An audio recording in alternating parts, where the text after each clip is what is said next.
हम कितने भी आधुनिक समाज में पहुंच जाएं, मगर जो ये रंग का भेदभाव है भारतवर्ष में आज भी बहुत सी जगहों पे पाया जाता है।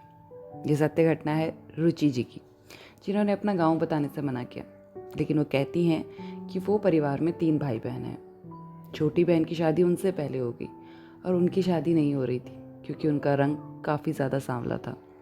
सांवले रंग की वजह से उन्हें लोग देखने तो आते मगर पसंद ना करते। और यही परेशानी उनके पिताजी को अंदर ही अंदर परेशान करती। अब उनकी उम्र 30 साल हो चुकी थी। संग रंग सांवला होने की वजह से कोई उन्हें पसंद ना करता। उनके पिताजी बहुत सारा दहेज देने के लिए तैयार थे क्योंकि वो लोग पंडित थे, तो वहाँ पर लड़कियाँ सुंदर ही चाहिए और दहेज मिल रहा था, फिर भी लोग पसंद ना करते। घर पर भी ऐसा नहीं था कि घर पर माँ के घर पर अपने वो ठीक थी। माँ का भी उसके साथ बहुत अच्छा व्यवहार नहीं था, वो भी उसे बोझ ही समझती, मगर मरती क्या ना करती। मम्मी के साथ तो रहना ही था, जैसे तैसे एडजस्ट किया। ये देखकर उनके पिता को बहुत दुख होता। तभी लड्डू गोपाल उनके जीवन में आए।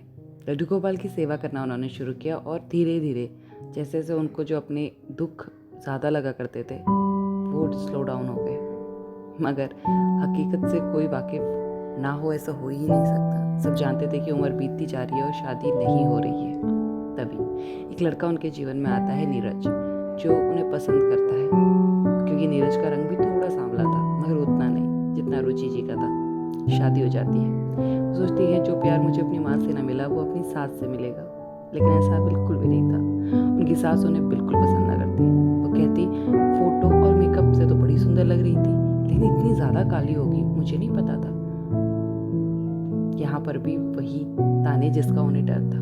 वो सारा काम करती, लड्डू गोपाल को भी अपने साथ लेके आई थी, उन्हें भी पूछती, मगर कोई परिणाम न निकलता। सुख तो जैसे जीवन में था ही नहीं। हाँ, उनके पति उनका थोड़ा बहुत ख्याल रखा करते थे, लेकिन अपनी माँ और अपने बाबूजी के सामने कुछ न कहते। अब कुछ महीने बीत गए। 6 महीने बाद लगभग रुचि जी प्रेग्नेंट हुई।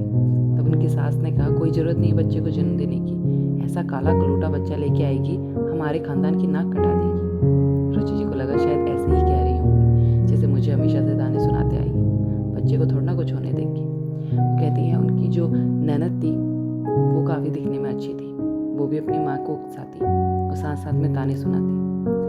अब जीना बद से बदतर होता जा रहा था, लेकिन वो किसी से कुछ ना कहती, बस सब कुछ लड्डू गोपाल के आगे कहती और उनसे उन्हें ताकत भी मिलती और ये सब सहने का संयम भी। तभी कहते हैं उनकी ननद की शादी तय हो जाती है। ननद की शादी तो तय हो जाती है, लेकिन ननद की शादी को करीबन 6 महीने और होते हैं। वो कहती हैं कि अब मेरी सास मुझसे कहती हैं कि अगर तुमने ये बच्चा नहीं गिराया तो हम तुम्हारे बच्चे को मारने की विधि करेंगे। और ये सुनकर कहते हैं मेरे पैरों तले ज़मीन खिसक जाती है। मैं कहती हूँ आप ऐसा कह भी कैसे सकती हैं? तो कहती हैं मैं कह नहीं रही हूँ, मैं करके भी दिखाऊंगी। रुचि जी बताती है कि नीरज एक व्यापारी थे और उन्हें सामान लेने के लिए बाहर जाना पड़ता था, और ऐसा ही हुआ, वो 2 दिन के लिए सामान लेने के लिए बाहर गए थे। तभी उनकी सास ने एक षड्यंत्र रचा। वो अपने साथ कुछ ऐसे लोगों को लेके आई जो तंत्र मंत्र करते थे और रुचि जी के बच्चे को गिराने के लिए पूरी तरह से तैयार थे।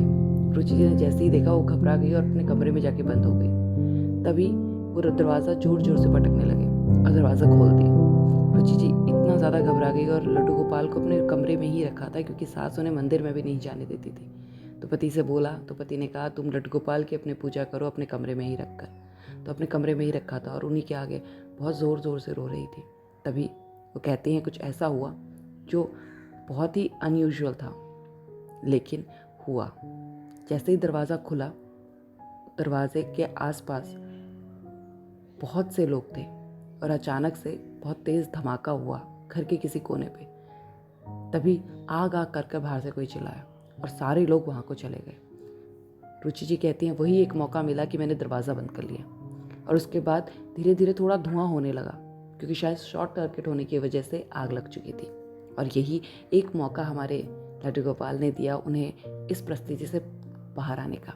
रुचि जी कहते हैं चाहे कमरे में थोड़ा धुआं हो गया था, लेकिन मैंने कमरा खोला नहीं, जितने मुनसक प्रयास से किए अपने बच्चे को बचाने के लिए। तभी आग लग गई थी घर पे, शॉर्ट सर्किट हो चुका था। तो जो भी उन्होंने बुलाए थे उन्हें भेज दिया गया, क्योंकि आसपास के लोग आके देख रहे थे कि क्या हुआ, और अपनी नाक तो बचानी ही थी सास ने। जब उनके हस्बैंड घर आए तो उन्होंने अपने हस्बैंड को सब कुछ बताया। उनके हस्बैंड बहुत ज़्यादा गुस्सा हुए और पहली बार अपनी माँ को बोले, माँ तुम ये काले गोरे के चक्कर में इतना फंस गई हो कि गलत और सही, पाप और पुण्य को भूल चुकी हो। किसी बच्चे को मारने कैसे दे सकती हो जो जन्मा ही नहीं, और वो भी केवल इसी वजह से क्योंकि वो काला या गोरा है। ये तो कहीं का रिवाज नहीं है माँ।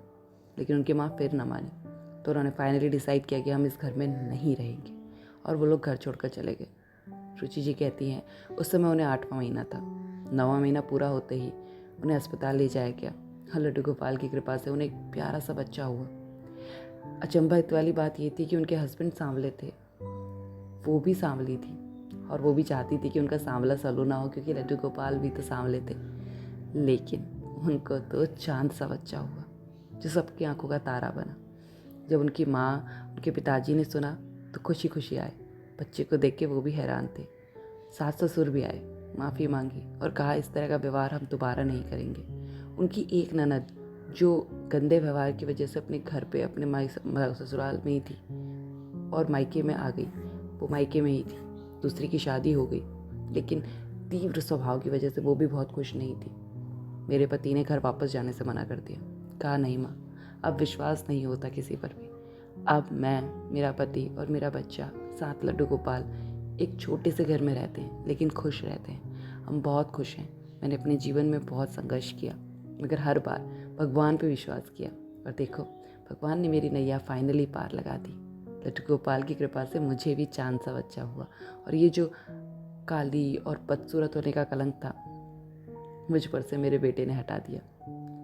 तो लड्डू गोपाल ऐसे ही है, बस विश्वास की ज़रूरत होती है। सत्य घटना यहीं तक। रुचि जी का धन्यवाद। अगर आपको ये सत्य घटना पसंद आई तो लाइक बटन पे क्लिक कीजिए, subscribe the channel for more सत्य घटना, और शेयर विद योर फ्रेंड्स, क्योंकि मैं कहती हूँ जितना हम शेयर करेंगे उतनी भक्ति और प्रेम बढ़ता है। ये नए साल की बहुत सी शुभकामनाएं आपको, आपके परिवार को लड्डू गोपाल हमेशा खुश रखें। जल्द लौटूंगी एक अच्छी सी सत्य घटना के साथ।